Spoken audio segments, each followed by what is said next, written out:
Rebonjour, voilà, je reviens pour la deuxième partie du texte du Décalogue. Mais pour relancer cette deuxième partie, je voudrais d'abord reprendre la première partie en synthèse. Donc la première partie, rappelons-nous qu'il s'agit de Dieu qui parle de lui. Et pour synthétiser, il me semblait important d'insister sur le fait qu'il s'agit pour Dieu de l'enjeu relationnel. Donc, on est dans le décalogue. Décalogue, ça veut dire 10 paroles. Et Dieu, la question c'est pourquoi est-ce que Dieu parle? Et ici, on a découvert dans cette première partie qu'en fait, il veut parler de lui pour être en relation avec l'être humain, pour avoir la meilleure relation possible. Et pour avoir cette meilleure relation possible, il commence dans cette première partie par dire ce qu'il désire, par dire ce qu'il faut faire pour avoir une bonne relation avec lui. Donc, au sein de son mystère, de ce Dieu indéfinissable, innommable, illimité, il, il donne à comprendre comment il fonctionne en respectant notre liberté fondamentale. Et ce qu'il faut faire pour le respecter lui. Alors, je ne sais pas si vous sentez la portée que cela a. Quand on lit le texte comme ça, c'est une portée incroyable parce que, en fait, on vous montre un Dieu totalement à l'inverse du Dieu omnipotent. C'est au contraire un Dieu tout en... Le mot faiblesse n'est pas bon, mais tout en fragilité. C'est-à-dire, voilà, c'est un Dieu qui vient et qui dit, j'ai envie d'avoir une relation avec toi. Mais si tu ne fais pas attention à moi, on ne l'aura pas. Donc, ce n'est pas du tout celui qui s'impose, c'est celui qui dit est-ce que tu es à mon écoute? Est-ce que tu es prêt à m'entendre? C'est tout à fait différent de ce qu'on entend généralement. C'est le Dieu qui s'invite. Donc, c'est le Dieu qui a besoin, il a besoin de l'être humain. Enfin, besoin, ça c'est une vision un peu anthropologique, mais en tout cas, non, il a le désir d'être en relation avec l'être humain. Alors, ça pose une myriade de questions. Pourquoi est-ce que ce Dieu aurait le désir d'être en relation avec nous? Ça fait partie de son mystère. Comme entre deux êtres, pourquoi est-ce qu'on a besoin d'être en relation avec l'autre? Mais en tous les cas, euh, pour construire cette relation, il montre sa fragilité. Si tu ne respectes pas tout ça, la relation entre nous ne sera pas possible. Donc voilà cette première partie. Alors, on aborde la deuxième partie, donc on commence au verset 7.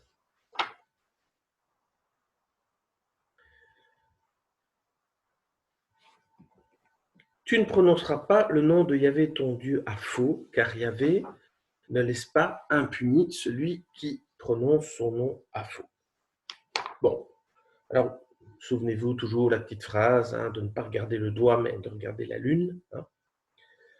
On a compris qu'il s'agit ici de nouveau d'un avertissement, probablement, et on est dans une autre partie. On va sentir assez rapidement.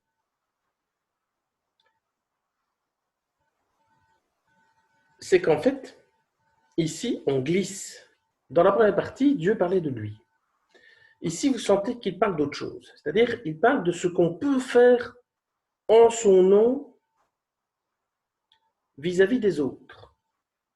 Donc, il parle ici de lui et des êtres humains. Première partie, il parlait que de lui. En quoi est-ce qu'il fallait le respecter? Deuxième partie, il parle de l'enjeu entre lui et les êtres humains. Et il dit, mais si on utilise mon nom pour des choses que je ne suis pas,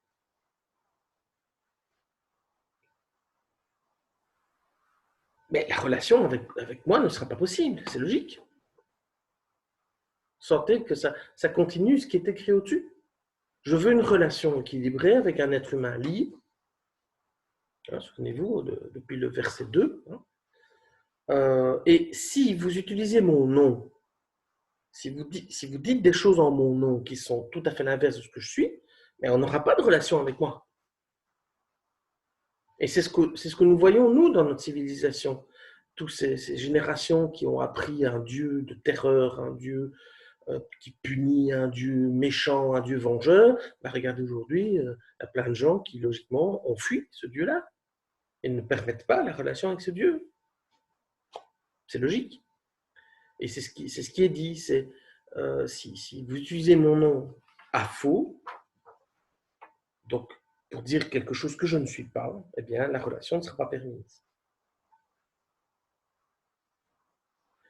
Et en plus, il y a un autre sous-entendu, c'est que généralement les gens qui font ça, ils utilisent le nom de Dieu. Alors, rappelez-vous, ce que j'avais déjà évoqué, c'est que on ne connaît pas le nom de Dieu. Yahvé, ce n'est pas un nom, c'est un nom incomplet. Et ceux qui viennent dire qu'ils connaissent Dieu et qu'ils utilisent le nom de Dieu, c'est-à-dire qu'ils veulent exercer un pouvoir sur les autres, ce qui ne correspond pas à ce qu'est Dieu en fonction de ce qu'on a déjà vu. L'importance de ce nom, on entend souvent des gens dire c'est la volonté de Dieu. Qu'est-ce qu'ils en savent? Ils n'en savent rien. C'est déjà un sacrilège, ça.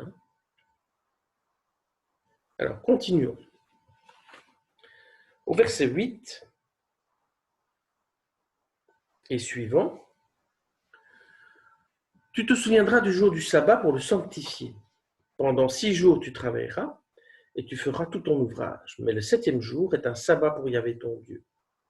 Tu ne feras aucun ouvrage, toi, ni ton fils, ni ta fille, ni ton serviteur, ni ta servante, ni tes bêtes, ni l'étranger qui est dans tes portes. Car en 6 jours, Yahvé a fait le ciel, la terre, la mer et tout ce qu'ils contiennent, mais il s'est reposé le 7e jour. C'est pourquoi Yahvé a béni le jour du sabbat et l'a consacré. Alors pour ça, il faut retourner au chapitre 2 de la Genèse et réécouter ce que je vous avais amené comme explication, où Dieu a chômé. Et la plus belle explication qui est d'ailleurs redite ici, c'est que quand on s'arrête de travailler, quand on chôme, on n'exerce plus son pouvoir. Alors, qu'on le veuille ou non, quand on est dans des relations de pouvoir, des relations de travail, n'importe lequel, on est toujours quelque part dans l'exercice d'un pouvoir. Soit on subit ce pouvoir, soit on exerce sur quelqu'un d'autre, mais chaque fois qu'on est au travail, on exerce un pouvoir ou on subit un pouvoir. Et donc, ce que Dieu dit, c'est que si je veux entrer en relation avec Dieu, ça doit se faire dans une relation sans pouvoir. C'est ça qui est magnifique avec ce sabbat. Le sabbat, c'est ça. C'est pas s'arrêter de travailler, c'est s'arrêter d'avoir du pouvoir. Et regardez tout ce qui est mis. Ne plus avoir de pouvoir sur ses enfants, sur ses serviteurs, sur les animaux, sur l'étranger, c'est magnifique. C'est je m'arrête et je me consacre à Dieu. Ça veut dire je me détourne de la relation habituelle que j'ai avec les autres.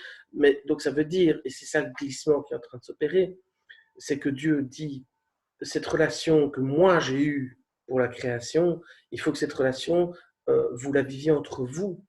Je ne sais pas si vous sentez le glissement qui est en train de se faire. Dieu ne dit pas arrête-toi pour moi simplement, arrête-toi pour les autres aussi. Arrête-toi d'être dans le pouvoir avec les autres.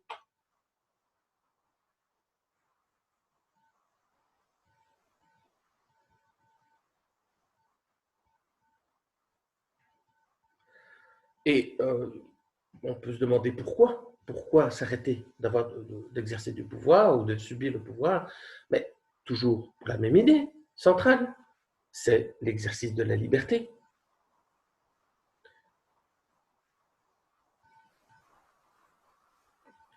Exercice de la liberté qui est en opposition à l'asservissement des dieux polythéistes. Vous voyez, on revient toujours à cette obsession polythéisme-monothéisme.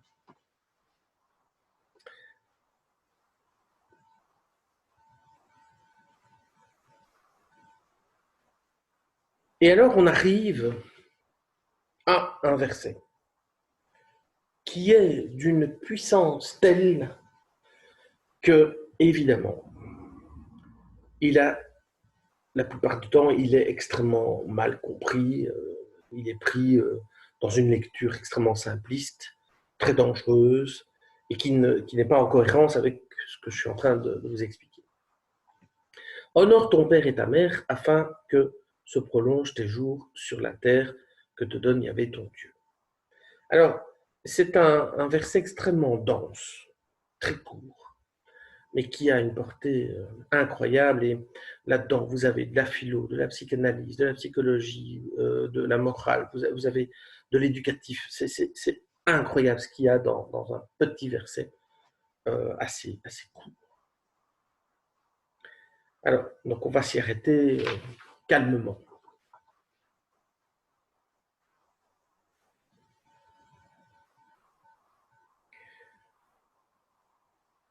Pourquoi est-ce que Dieu parle du père et de la mère? On est dans la deuxième partie du texte où Dieu veut faire comprendre à l'être humain, à travers Moïse, que pour être en relation avec lui, cela va passer par le père et la mère. Autrement dit, par l'éducation. Donc on est bien dans l'idée ici que la religion, donc religare et relier, le lien avec Dieu est quelque chose qui s'apprend, qui se transmet.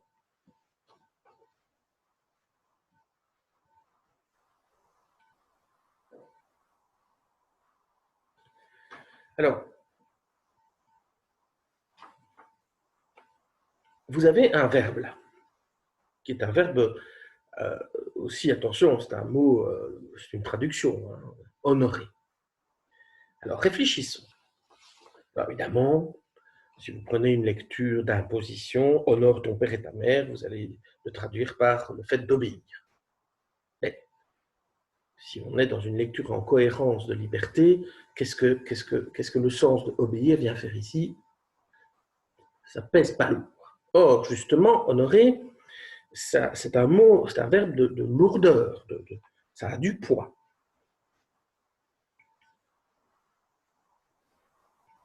C'est le poids de quoi?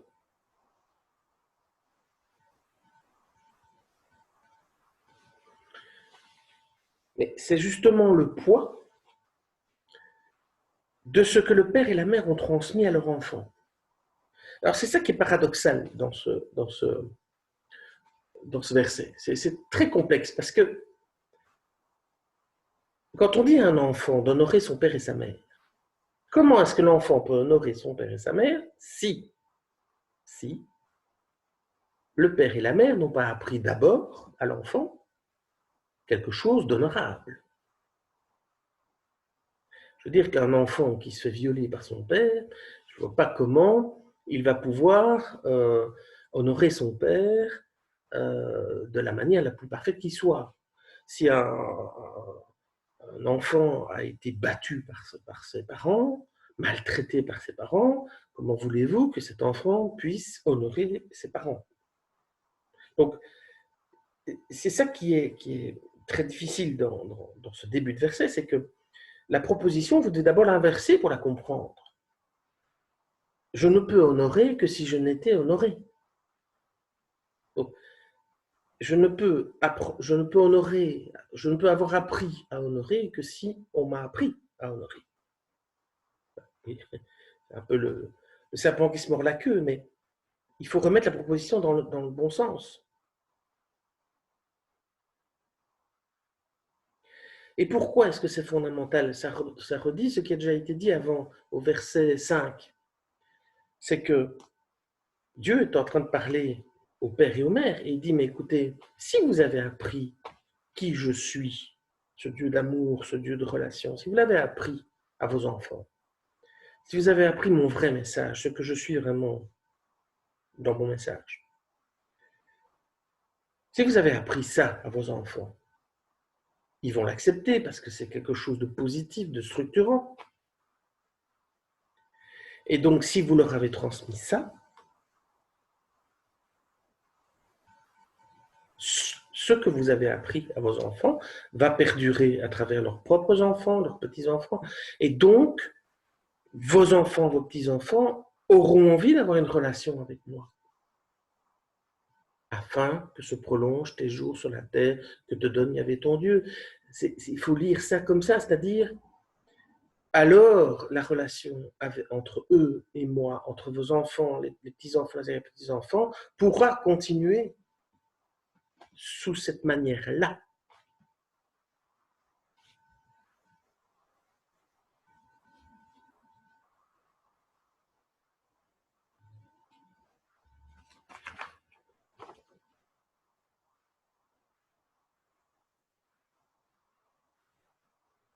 Et alors, il y a aussi, enfin, on reste avec une question. Pourquoi alors avoir écrit « Honore ton père et ta mère » qui est une forme d'injonction à l'enfant? Eh bien, et je dois avouer que c'est une partie du verset que souvent j'ai escamoté à cause probablement de mon histoire privée. C'est parce que, comme je viens de vous l'expliquer, il y a d'abord, il faut inverser la proposition, il faut que les parents aient appris à leurs enfants ce que c'est que honorer. Mais il y a aussi, puisqu'il y a une injonction qui est donnée à l'enfant, c'est une injonction à la liberté, c'est-à-dire, toi, enfant, tu as un choix à faire, un choix de venir vers moi. Tes parents te donnent un savoir, ils te montrent qui je suis, moi, ce Dieu. Mais c'est toi qui vas choisir de le faire ou non. C'est toi qui vas suivre leur exemple ou pas. Et c'est ta liberté de venir vers moi ou non. Et alors vous sentez qu'il faut alors donner du corps à ce verbe honorer. Il faut lui donner un sens plus précis.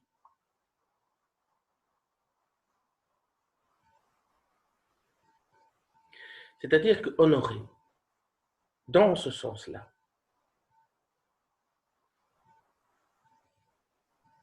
veut dire aimer.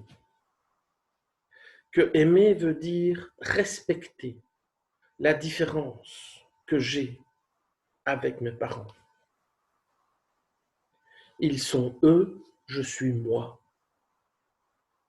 Honorer, aimer, respecter la différence que j'ai avec mes parents. Ils sont eux, je suis moi.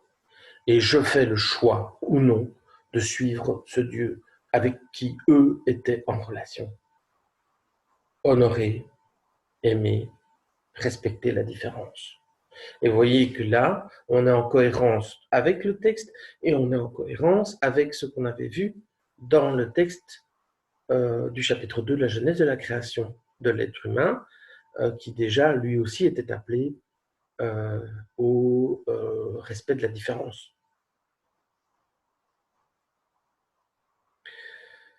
Et donc en synthèse, on avait la partie 1, où c'était Dieu qui parlait de lui, pour qu'on le respecte, un Dieu dans sa fragilité qui dit comment il fonctionne, qui dit quels sont ses désirs, et pour, pour, pour permettre à l'être humain de faire attention à lui.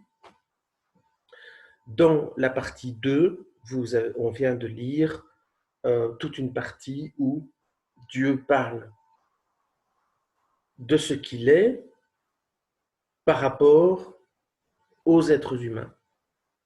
Et comment, avec la question centrale, c'est comment est-ce que cette relation avec les êtres humains va pouvoir se faire dans la succession des générations.